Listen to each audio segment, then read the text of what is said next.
खुदावंद मेरा चौपान है, मुझे कमी ना होगी। वो मुझे हरी हरी चरागाहों में बिठाता है, वो मुझे राहत के चश्मों के पास ले जाता है। वो मेरी जान को बहाल करता है, वो मुझे अपने नाम की खातिर सदाकत की राहों पर ले चलता है।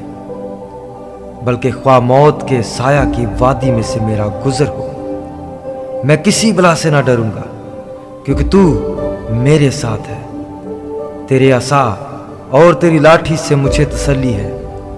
तू मेरे दुश्मनों के रूबरू मेरे आगे दस्तरखान बिछाता है। तूने मेरे सर पर तेल मला है, मेरा प्याला लबरेज होता है। यकीनन भलाई और रहमत उम्र भर मेरे साथ साथ रहेंगी, और मैं हमेशा खुदावंद के घर में सकूनत करूंगा। आमीन।